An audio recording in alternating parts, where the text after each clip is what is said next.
Greetings from the Church of the Damascus Road. I'm Mark Jewell.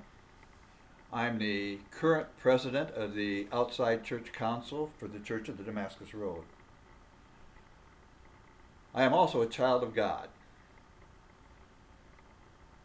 And as a child of God, He's my dad. And Dad has an extended family with various branches.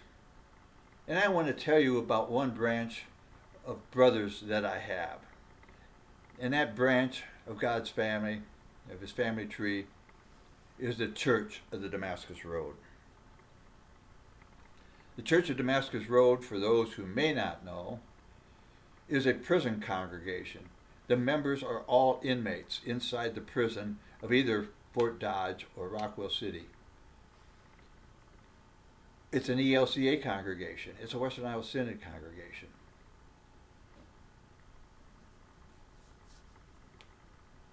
They have their own church council on the inside that takes care of most of their ongoing needs. But they need support to do things that they just can't accomplish on the inside. And of course, one of those is financial support and help in getting a minister and so forth. The Church of Damascus Road has been in a unique position within the prison for years, in that we were actually even a part of the bidding process that went into getting the prison located in Fort Dodge was a spiritual component, and that spiritual component was written in by Pastor Carol Lang, who was part of the steering committee that brought that prison to Fort Dodge. So we were actually even in the structure initially. And we've had a unique situation because we were, for years, the de facto chaplain for that prison and the prison in Rockwell City.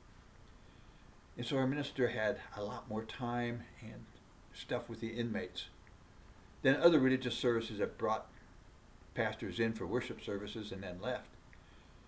Our pastor was within serving basically as the prison chaplain. Here 2 years ago, the state decided to hire their own prison chaplain, and it's changing the structure of how we do things within the prison. And it's going to be, I think, a blessing and somewhat of a curse. And we're just going to have to learn how to adjust our programs to fit within this new framework. And we were working on making that adjustment when the coronavirus hit. And so it stuffed us in limbo here for a period of time. And I'm sorry to say that. I wish I could say to you, hey, I know exactly what we're going to be doing and how we're going to be doing it. But I don't right now.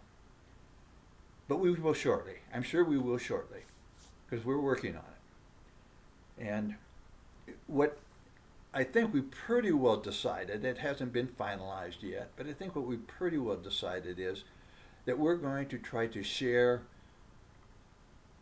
a pastor with other congregations, because we don't have quite the demand we used to have for a full-time pastor since the state has brought in their own chaplain for the prison.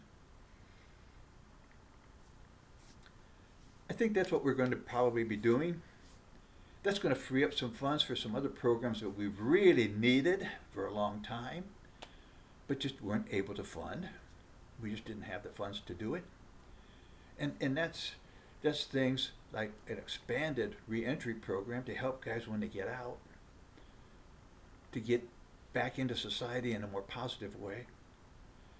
But it's also going to be to help, I think anyway, I'm hoping, this is my hope, I'm hoping that we can use some of those extra funds to help the families that are left outside when the guys have to serve time, to help their sons and daughters and wives kind of cope with the emotional stress, the spiritual needs, the financial needs perhaps somehow, but to help them cope in a better way too.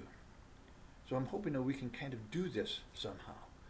And we'll have to see. Like I say, we're in a flux, but I think it's coming. But I do want to say one thing that really has happened since the coronavirus hit. And it really shows the difference between having a congregation within the prison, like the Church of Damascus Road is, and worship services that are brought in. You see, with the worship services that were brought in from the outside, like other religious groups were doing, they had to stop because of the coronavirus. Because the ministers weren't allowed in anymore to come in. We weren't allowed to come in either. But we didn't have to come in because we were already inside. And that is kind of the unique thing about the Church of Damascus Road. And what the coronavirus did is all of a sudden the Church of Damascus Road inside is growing because people, the guys on the inside who have spiritual needs are finding, hey, we don't have people coming in to worship with now, ministers. But the leaders in the Church of Damascus Road on the inside have continued to keep the worship services going with their own leadership. They've continued to have their Bible studies going with their own leadership from within. And not only going, but growing. Because other guys are saying, hey, we got spiritual needs. We can't get them elsewhere. But you guys, you're in here. You're in here with us. So they've expanded their worship services and they've expanded their Bible studies. It's unique. It's unique. I miss going in to worship with those guys. I really miss it. I know a lot of the other members of the outside council and a lot of other people that were involved in that way from throughout the communities miss it. And I'm going to welcome the day when I can go back in and worship with those guys. I really am. Because I tell you, it does something for me. I may be doing something for them, but they really are feeding me too. It's just unbelievable. I want to invite you, as soon as that prison opens up again in a way that we can go in, I want to invite you to join us. To get a group together from your congregation and come and join us for a worship service inside. It's an experience. If you haven't done it, you're in for a treat. You just won't believe it. And I can guarantee you that when you leave, you will feel that you've been filled in a way that you haven't been filled normally. It's just that good. Just that good.